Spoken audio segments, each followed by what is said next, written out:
इब्राहिम सूरी ने जब पंजाब की हुकूमत अहमद खान सूरी के हवाले करने से इनकार कर दिया, तब अहमद खान सूरी और इब्राहिम खान सूरी के दरमियान जंगों का सिलसिला शुरू हो गया। 1555 में आगरा के शुमाल मगरिब में तकरीबन 18 मील के फासले पर अहमद खान सूरी और इब्राहिम सूरी के दरमियान हौलनाक जंग हुई। इस जंग में अहमद खान सूरी ने इब्राहिम सूरी को शिकस्त दी। शिकस्त उठाकर इब्राहिम सूरी सांभल के इलाके की तरफ भाग गया। इब्राहिम खान सूरी के लश्कर के बहुत से हिस्से अहमद खान सूरी के साथ मिल गए।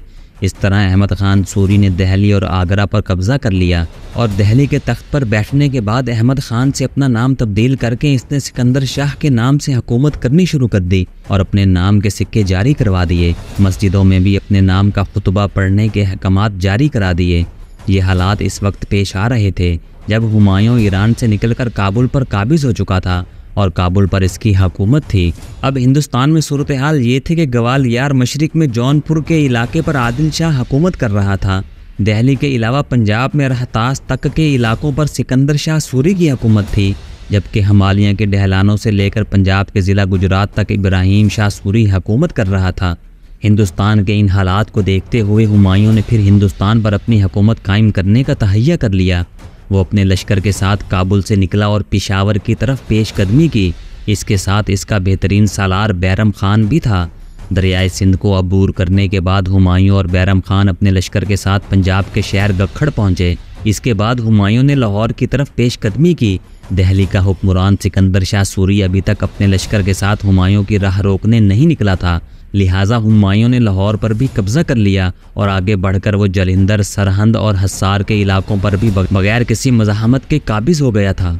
हुमायूं सरहंद के मकाम पर अपने लश्कर के साथ पड़ाव किए हुए था कि सिकंदर शाह सूरी ने इसका मुकाबला करने की ठानी, लिहाजा 30,000 घुड़सवारों के साथ इसने हुमायूं का रुख किया। जब सिकंदर शाह का लश्कर सरहंद पहुंचा तब पता चला कि हुमायूं के लश्कर जलंधर में जमा हो रहे थे, लिहाजा इसने जलंधर का रुख किया। सिकंदर शाह ने अपने लश्करियों को हुक्म दिया कि हुमायूं और इसके लश्करियों को दरियाए सतलुज अबूर न करने दिया जाए और दरियाए सतलुज के इस पार ही इन पर हमला आवर होकर इनका खात्मा कर दिया जाए। लेकिन हुमायूं ने बड़ी बरक रफ्तारी से पेशकदमी की थी और सिकंदर शाह के लश्कर के पहुंचने से पहले ही वो दरियाए सतलुज को अबूर कर गया था। दरियाए सतलुज के करीब हुमायूं और सिकंदर शाह के दरमियान हौलनाक जंग हुई। हुमायूं के लश्करियों ने सिकंदर शाह के लश्कर पर इस कदर जलते परों के तीर फेंके कि सिकंदर शाह के लश्कर को बदतरीन शिकस्त हुई और वो भाग खड़े हुए। इस तरह दरियाए सतलुज के किनारे हुमायूं के लश्कर को फतह नसीब हुई। इस फतह के बाद हुमायूं का सालार बैरम खान सरहंद शहर की तरफ बढ़ा और वहाँ की फसील और किराए को इसने मजबूत और मुस्तहकम करना शुरू कर दिया था। जिस वक्त दरियाए सतलुज के किनारे हुमायूं और सिकंदर शाह के लश्करियों के दरमियान जंग हुई थी, इस वक्त हुमायूं लाहौर में मुकीम था। इसे जब इस फतह की खबर दी गई तो इसने फतह का जश्न मनाने का हुक्म दिया।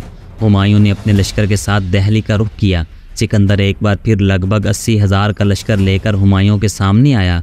कुछ मौर्रिखीन कहते हैं कि इसके लश्कर की तादाद 1 लाख थी, लेकिन हुमायूं ने फिर इसे शिकस्त दी और सिकंदर शाह शिकस्त उठाकर हिमालय की नवाही पहाड़ियों की तरफ चला गया। इस फतह के बाद जब हुमायूं शहनशाह की हैसियत से दिल्ली में दाखिल हुआ तो इसके सालारों में इख्तलाफ पैदा हो गए। हर कोई यही समझने लगा कि इस फतह का सहरा इसके सर पर होना चाहिए। हर कोई ये ख्याल करने लगा कि सिकंदर शाह को शिकस्त देने के सिलसिले में इसे आला खतबात, इनामात और करामात से नवाजा जाएगा। हुमायूं ने जब ये सूरत हाल देखी तो इसने सारे खतबात से अपने बेटे अकबर को नवाजा, जिसकी उम्र इस वक्त 13 साल थी और इसने इन जंगों में बेहतरीन कारकर्दगी का मुजाहिरा भी किया था। हुमायूं के इस इकदाम से कुछ सालार इसके मुखालिफ भी हो गए और बगावत पर उतर आए। हुमायूं ने अपने मुख्तलिफ सालारों को बगावतों को ख़त्म करने के लिए रवाना किया।